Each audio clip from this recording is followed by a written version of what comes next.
Hello guys, आप सभी का स्वागत है हमारे इस चैनल पर। तो आज हम लोग वर्तमान भारतीय समाज और प्रारंभिक शिक्षा के बहुविकल्पीय प्रश्न 2016 सेकेंड सेमेस्टर के आज हम लोग सॉल्व करने वाले हैं। तो चलिए आइए बनते हैं हमारे क्लास की तरफ। तो पहला क्वेश्चन हमारा जो है वो ये है, दीवा स्वप्न पुस्तक के लेखक कौन है। तो दीवा स्वप्न पुस्तक के लेखक कौन है भाई? दीवा स्वप्न पुस्तक के लेखक गिजू भाई हैं। कौन है भाई? गिजू भाई। चलो ठीक। नंबर 2 पे हम लोग चलते हैं। निम्नलिखित में से कौन सी अनौपचारिक शिक्षा की विशेषता है? तो अनौपचारिक शिक्षा की विशेषता है इसमें से डी ऑप्शन हो जाएगा, क्योंकि अनौपचारिक शिक्षा जो होती है उसमें ना तो स्थान निश्चित होता है, ना ही समय निश्चित होता है, और यह स्वतंत्र होती है। यह क्या होती है? यह स्वतंत्र होती है, इसलिए इसका ऑप्शन नंबर डी हो जाएगा। इसे ही हम अनौपचारिक शिक्षा कहते हैं। हम क्वेश्चन नंबर 3 पे चलते हैं।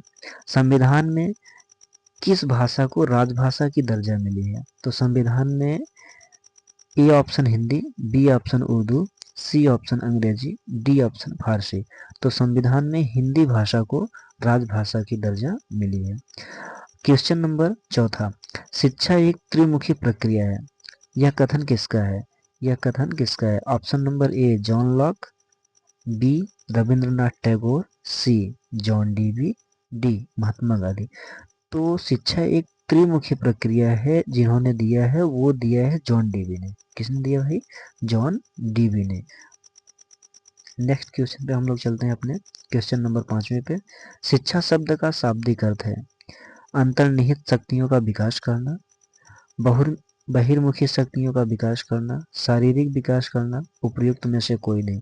तो शिक्षा शब्द का शाब्दिक अर्थ क्या है भाई? शिक्षा शब्द का शाब्दिक अर्थ होता है कि बालक के जन्मजात शक्तियों का सर्वांगीण विकास करना। इसलिए इसमें से डी ऑप्शन हो जाएगा, उपयुक्त में से कोई नहीं। क्वेश्चन नंबर 6 पे चलते हैं।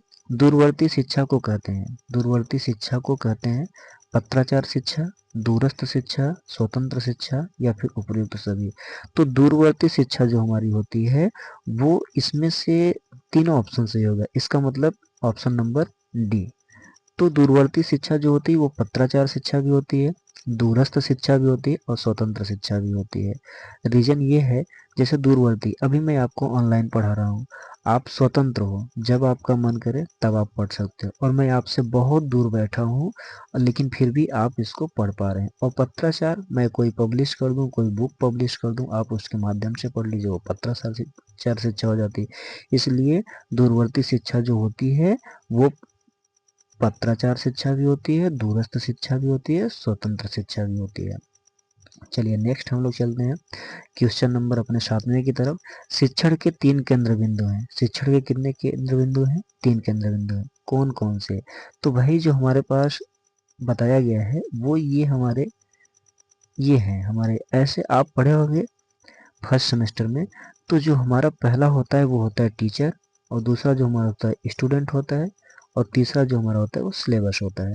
तो इसलिए इसका ऑप्शन नंबर ए सही हो जाएगा। क्या सही हो जाएगा? ए सही हो जाएगा। आइए चलिए हम लोग चलते हैं अपने क्वेश्चन नंबर 8वें की तरफ। तो क्वेश्चन नंबर 8वां हमारा क्या है? शिक्षण को रोचक और प्रभावशाली बना देती है। ऐसा क्या है जो शिक्षक ये अपने शिक्षण को रोचक और प्रभावशाली बना देता है? तो उसमें से हमारा जो हमारा ऑप्शन दिया है वो चित्रकला दिया हुआ है, विज्ञान दिया हुआ है, शिक्षण में प्रयुक्त युक्तियां दिया गया है, लेखन की कला दिया गया है। तो हमारा क्या ऑप्शन सही होगा भाई? तो हमारा ऑप्शन जो सही होगा इसमें होगा शिक्षण में प्रयुक्त युक्तियां। यानी शिक्षण कराते टाइम एक शिक्षक उसमें जो जो चीज़ों को इन्वॉल्व करता है, अच्छी चीज़ों को, वही उस शिक्षण को रोचक और प्रभावशाली बना देता है। नेक्स्ट हम लोग चलते हैं। शिक्षा एक प्रक्रिया है जिसके द्वारा बालक अपनी जन्मजात शक्तियों को अभिव्यक्त करता है। यह कथन किसका है? यह कथन किसका है? जॉन डीवी का, या रूसो का, या फ्रॉबेल का, या मॉन्टेसरी का? तो यह कथन जो है वो फ्रॉबेल का है। किसका है? फ्रॉबेल का। फ्रॉबेल ने कहा कि जो एक बालक होता है वो अपनी जन्मजात शक्तियों को शिक्षा के ही प्रक्रिया से उसे अभिव्यक्त कर सकता है। नेक्स्ट चलते हैं हम लोग भाई। क्वेश्चन नंबर 10 हमारा क्या है? मारिया मॉन्टेसरी भारत आई कब आई? 1909 में, 1919 में, 1929 में या 1939 में। तो मारिया मॉन्टेसरी जो है वो भारत आई 1939 ईस्वी में। चलिए नेक्स्ट चलते हैं हम लोग। जनसंख्या शिक्षा में सबसे अधिक उत्तरदायित्व है। भाई जनसंख्या शिक्षा में सबसे अधिक उत्तरदायित्व किसका है?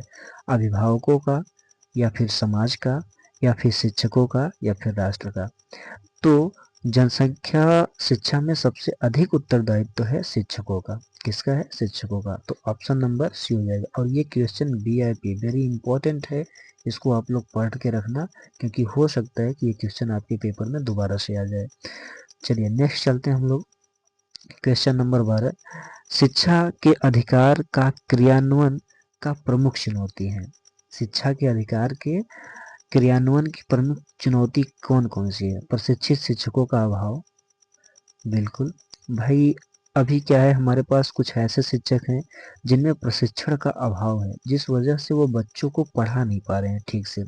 दोषपूर्ण पाठ्यक्रम, बिल्कुल जो पढ़ाना चाहिए, जिस लेवल का पढ़ाना चाहिए उससे या तो हाई लेवल का है या तो लो लेवल का है, ये भी हमारा एक दोषपूर्ण पाठ्यक्रम है।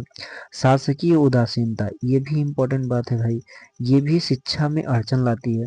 जैसे अभी देखा जाए तो लगभग अभी करंट टाइम में ये कुंभ मेला की वजह से कम से कम 45 दिन तक की स्कूलें बंद चल रही हैं, लगभग 45 दिन की। तो ये भी क्या है, एक कहीं ना कहीं अड़चन ही तो है। तो इसलिए इसमें से जो ऑप्शन सही होगा वो डी हो जाएगा, उपयुक्त सभी। चलिए नेक्स्ट चलते हैं हम लोग। पाठ्य योजना का निर्माण आवश्यक है। पाठ्य योजना का निर्माण आवश्यक है छात्रों को पढ़ने की प्रेरणा हेतु, या फिर छात्र को भटकने से बचाने हेतु, या फिर शिक्षक को छात्र के विषय में सूचित करने हेतु, या ऑप्शन नंबर डी शिक्षण को योजनाबद्ध करने हेतु। तो क्या होगा भाई हमारा इसमें? तो हमारा इसमें जो हो जाएगा वो हो जाएगा, पाठ्य योजना का निर्माण आवश्यक है शिक्षण को योजनाबद्ध करने हेतु। जब एक शिक्षक अपने शिक्षण को योजनाबद्ध कर तरीके से रखता है तो उसके लिए पाठ्य योजना का निर्माण करना बहुत ही आवश्यक होता है, जिससे कि बालक को अपने तरीके से, अपने योजनाबद्ध तरीके से बालकों को वो समझा सके, इसलिए पाठ्य योजना का निर्माण आवश्यक है। क्वेश्चन नंबर नेक्स्ट हम लोग चलते हैं। परिवार के द्वारा बालकों को प्राप्त होती है। परिवार के द्वारा बालकों को क्या प्राप्त होती है?